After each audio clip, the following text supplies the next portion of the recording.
If you still believe the drops we've seen in UK house prices are a simple market dip, you need to watch this entire video because what's coming over the next 18 months is a structural, bone-shattering collapse that will catch millions of homeowners completely off guard. By the time the news headlines confirm it, it will be too late to save your equity. The price correction so far. That was just a minor tremor. I'm going to expose the hidden data that proves prices are about to fall even further, who's in the firing line, and the urgent action you must take today to protect your family's future. The established narrative, that the worst is over and things will stabilize, is a lie screamed by those who stand to lose the most. The data is telling a raw, frightening story, and if you're not listening, you're about to be absolutely blindsided. Before we reveal the single most important number that should terrify every borrower in the UK, if you want the raw, unfiltered truth about the housing market that cuts through the political spin and keeps you one step ahead, hit that subscribe button right now. Don't let ignorance cost you your savings. Let's start with the ticking clock that is about to explode across the country. The number no one wants to talk about is 1.6 million. That is the staggering figure of homeowners sitting on fixed-rate mortgage deals that will expire between now and the end of 2026. These people are currently living in a false sense of security.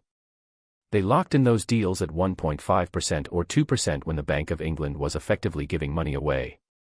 They've built their entire family budget, their holidays, their careers, and their sense of security around those tiny monthly payments.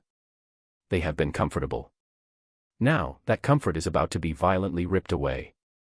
When they go to remortgage, they aren't looking at the 3% they hoped for, they're looking at brutal, unavoidable rates of 4.5% to 5.5%, possibly higher depending on their individual circumstances and property value fluctuations. This isn't just an inconvenience, this is a financial earthquake that will shake the foundation of nearly 2 million households.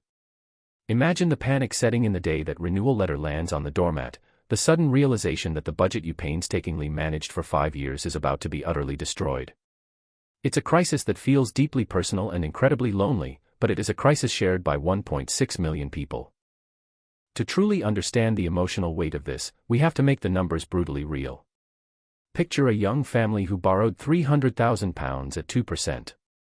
Their monthly payment sits around £1,270.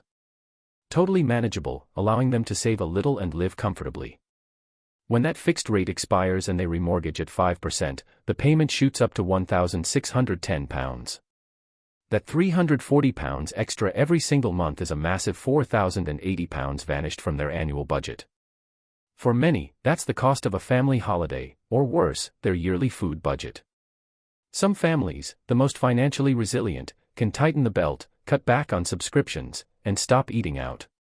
But a vast, desperate portion of these 1.6 million people have no belt left to tighten. They stretched every penny just to afford the initial deposit and the legal fees. They were banking on rates staying low and their house value rising. Neither happened. These families now face 3 impossible options, each one leading to pain. Option 1, somehow find £300 to £400 more a month when food, energy, and council tax are all soaring, it's borderline impossible. Option 2, stay on the lender's standard variable rate, currently sitting around 7% to 8%. That would push their payment to nearly £2,000 a month, an extra £725 every month, an impossibility that guarantees arrears. Which leaves the only sane, painful choice left, option 3, sell. Sell before they are forced into arrears, before their credit rating is destroyed, and before the bank takes their equity. They are forced sellers, and they are about to flood the market with desperate listings. The tragedy deepens because these forced sellers are not just ordinary homeowners, they are heavily concentrated among those who bought at the absolute peak of the market frenzy in 2021 and 2022. They bought into the emotional hype, paid inflated prices, and often used minimal deposits, just 5% or 10%. They were sold the dream that property always goes up. Now, they are facing a double punch that is psychologically devastating. Not only are their mortgage payments spiking by 30% or more, but their property value has stagnated or, worse, already fallen. In hot commuter towns surrounding London, prices inflated the fastest and are now correcting the hardest. Properties that confidently sold for £400,000 in 2021 are now struggling to get £360,000. This doesn't sound like much, but when you account for the 10% or 5% deposit they put down, they are staring directly into the abyss of negative equity. They owe the bank more than the house is worth. Imagine the sheer terror. You can't afford the new monthly payment, but you absolutely cannot sell because if you do, you lose your deposit and still owe a massive chunk of debt to the bank. They are financially paralyzed, watching their paper wealth, their retirement, their stability, evaporate, all while knowing the market needs to fall another 10% to 15% just to feel normal again. This is not just an economic event, this is a crisis of lost trust and personal devastation for an entire generation of recent buyers. But that wave of forced sales isn't hitting the market alone. There is a second, quieter, but equally powerful force driving up supply, the silent panic of older homeowners and pensioners. Since the start of this year, we have seen a significant, measurable surge in older Brits either downsizing quickly or liquidating their entire property portfolios. This isn't about natural retirement, it's about fear driven by political noise. The noise around inheritance tax changes is deafening. The speculative talk of capital gains tax reforms targeting second homes and investment properties has created a deep sense of vulnerability among asset-rich older citizens. They fear the government, desperate to plug budget holes, is going to come after their accumulated wealth. They are convinced the goalposts are about to shift. And when the wealthy get scared, they move fast. They are selling now, offloading family homes that were meant to be passed down through generations. They are gifting money to their children now, before new policies can lock their money down. This massive, unexpected injection of supply, often high-value family homes, is flooding the top and middle ends of the market. These properties wouldn't normally be for sale, yet they're hitting an already saturated market. It's a supply shock driven purely by political speculation and fear, adding critical, unsustainable pressure that is forcing prices down where the older wealth is concentrated, namely, London and the Southeast. If forced homeowners and panicked pensioners are the two waves, then the landlord tsunami is the tidal wave that will utterly change the face of the UK housing market. The numbers are truly staggering. 1/3 of all UK landlords are actively trying to sell or have already sold up. The entire private rental sector, a pillar that millions depend on, is being dismantled in real time, and it's happening for one simple, brutal reason: the economics don't work anymore. The primary financial lever is destroyed. Buy-to-let mortgage rates that were once 2% or 2.5% are now crushing landlords at 5% to 6%. What once yielded a comfortable profit barely covers the interest-only payment today, if it covers it at all. But it's not just the interest rates that are driving this exodus, it's the cost of compliance and the sheer, overwhelming burden of new regulations. Landlords are facing thousands of pounds in fines for minor breaches, tighter energy efficiency standards, and the requirement to register on a public database. For the professional investor, this is just a high cost of business. But for the small-time landlord, the accountant or engineer who bought one or two properties for a pension, this has become an unbearable, high-risk, low-reward nightmare they simply didn't sign up for. They're selling in a frenzy, desperate to liquidate their assets before they become financial liabilities.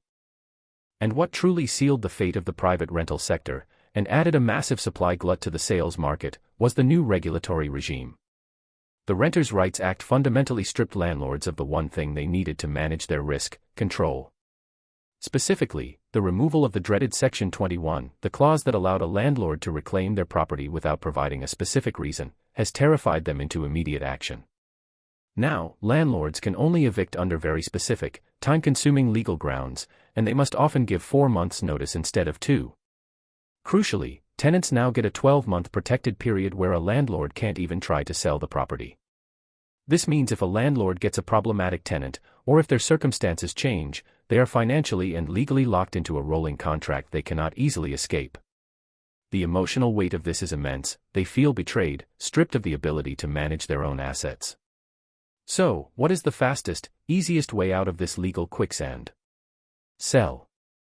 Landlords are accepting lower offers just to get a quick transaction, escape the compliance nightmare, and regain control of their capital. Every landlord sale injects another property onto the regular sales market, rapidly increasing supply and setting a lower price point for every transaction that follows. Now, let's look at the other side of the equation: demand. As the tsunami of supply from forced sellers, pensioners, and landlords hits the market, buyer demand is not just low, it is completely paralyzed. Buyers are doing the simple math. Despite prices falling slightly, mortgage rates are still stuck at 4.5% to 5%. A buyer knows their monthly mortgage payment today would still be significantly higher than what they are currently paying in rent. They are choosing to wait. The Bank of England, far more worried about stubborn inflation than house prices, is holding interest rates steady, defying hopes for quick cuts. This creates a destructive vicious cycle that fuels itself. Buyers wait because they expect prices to fall further. Their waiting leads to collapsed transaction volumes, which means demand is non-existent. Non-existent demand forces prices to fall, which then validates the buyer's decision to wait.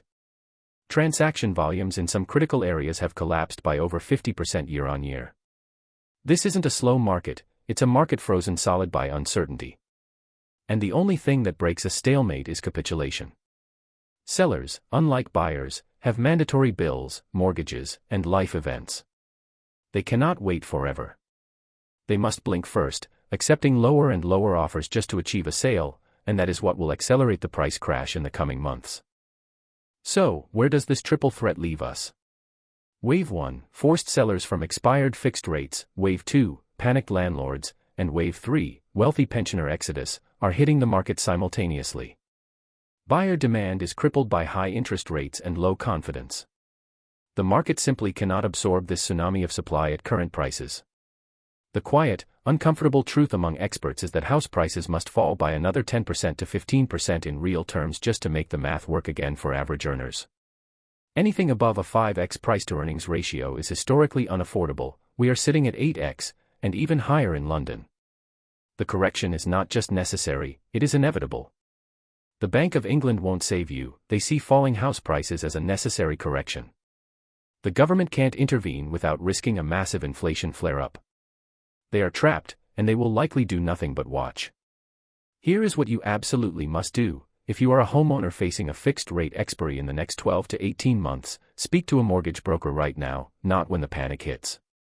Calculate your new payment, and if you truly cannot afford it, you must seriously consider selling now while you still have equity. Don't wait until you are deep underwater. If you are trying to buy, be patient. The market is turning decisively in your favor. Do not panic buy, wait for the forced sellers to get desperate, make low offers, and use the power that this collapsing market has given you.